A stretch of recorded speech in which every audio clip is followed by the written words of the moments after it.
Episode 125, Comical Customer Service Chaos. Ladies and gentlemen, how about that customer service?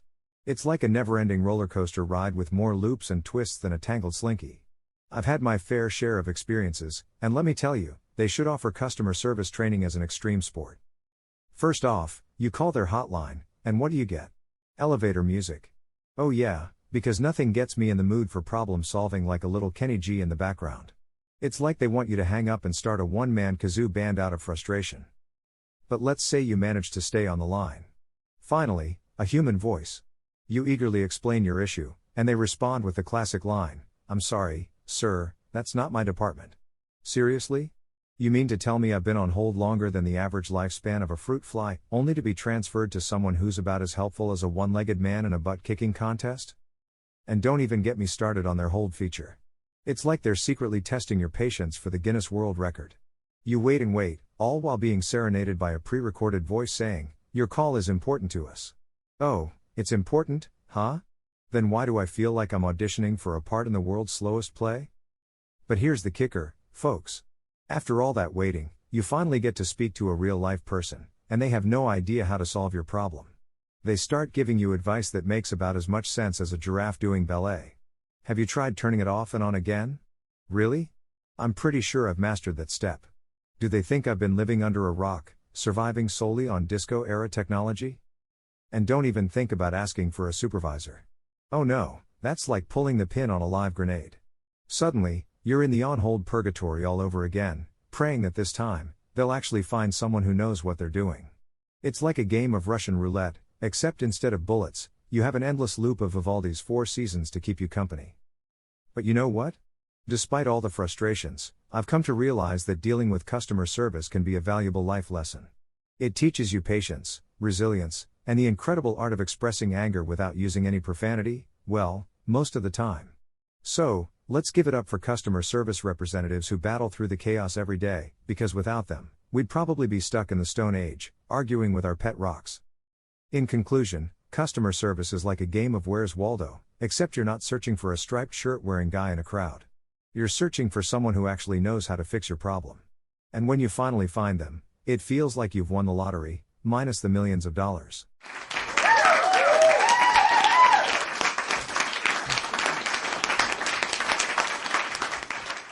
Ladies and gentlemen, thank you. It's great to be here tonight, and I gotta tell you, I've had quite the day. I've been dealing with customer service, and let me tell you, it's like entering a parallel universe where logic goes to die. You know, I called customer service today, and I swear, they must train these people at the school of vague responses. I asked them a simple question, and they responded with, "Well, it depends." It depends? Are they training to become philosophers? I just wanted to know if my package was arriving today, not unravel the mysteries of the universe. And then, we all know the joy of being put on hold. It's like a mini vacation from reality. You're sitting there, listening to this relaxing hold music, and you start to wonder if you accidentally stumbled upon a spa hotline instead. But after 20 minutes, you realize it's just their way of saying, "We're really busy ignoring you right now." But let me tell you, folks, there's nothing quite like the frustration of dealing with automated systems. You know those robotic voices that claim they understand what you're saying? They're like the worst therapists ever. "I'm sorry, I didn't quite catch that. Did you say you want to cancel your subscription or perform interpretive dance?" And what's the deal with those security questions? I mean, who comes up with these things? What was the name of your first pet? Well, let's see. I was 5 years old, and my pet was a goldfish named Bubbles. But apparently, that's not secure enough. They want a name like Galadriel Thunderbeast III. I don't know about you, but I can barely remember my own name half the time. But hey, I've learned a thing or two from dealing with customer service. For instance, if you want fast service, just start yelling random numbers and curse words. Suddenly, you'll have a real person on the line within seconds, desperately trying to figure out what on earth is going on. And here's a pro tip, always ask for a supervisor. Because, let's be honest, the first person you talk to is just an undercover secret agent, trained to test your patience. They want to see if you crack under pressure, and if you do, they send you an award for Customer Service Meltdown of the Year. In the end, dealing with customer service is like going on a roller coaster ride. You start with hope and excitement, thinking everything will be smooth sailing, but halfway through, you're just hanging on for dear life, screaming, "Let me off this crazy ride." But hey, we survive. We navigate the maze of phone menus, endure the hold music, and emerge victorious on the other side, with a solution to our problem and a newfound appreciation for the simple joys of human interaction. So, the next time you're stuck in customer service purgatory, just remember, it's all material for a great comedy routine.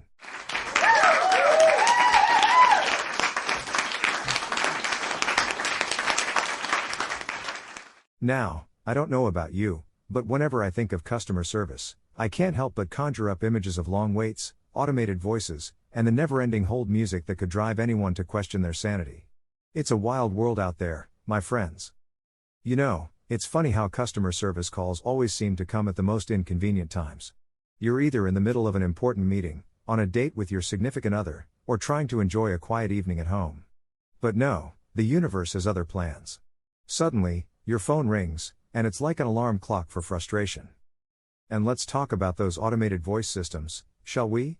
I don't know who designed them, but they seem to be programmed to test our patience. You're presented with a plethora of options, none of which match the reason you called in the first place. You end up desperately pressing random buttons, hoping to eventually stumble upon a real, live human being who can actually help you. But oh, the joy when you finally reach a customer service representative. Now, I have to give credit to these brave souls because they're dealing with disgruntled customers all day long. They must have nerves of steel and a superhuman ability to remain calm in the face of sheer frustration.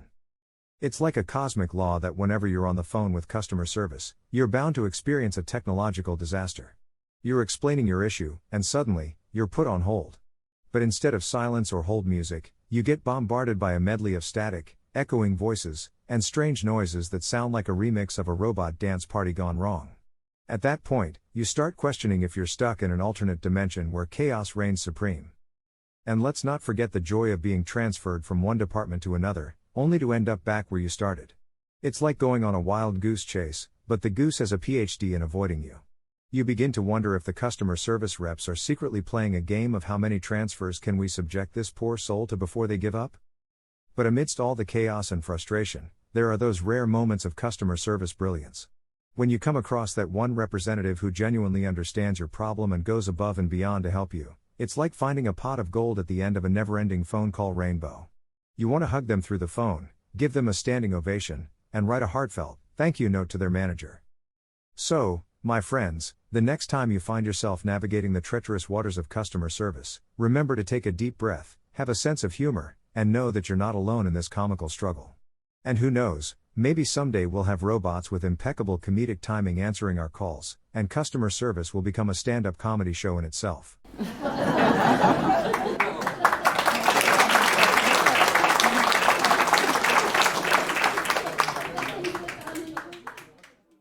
And that wraps up another laughter-filled episode of Not So Funny A. If you enjoyed the jokes generated by our AI algorithms, don't forget to hit that subscribe button and join our comedy-loving community.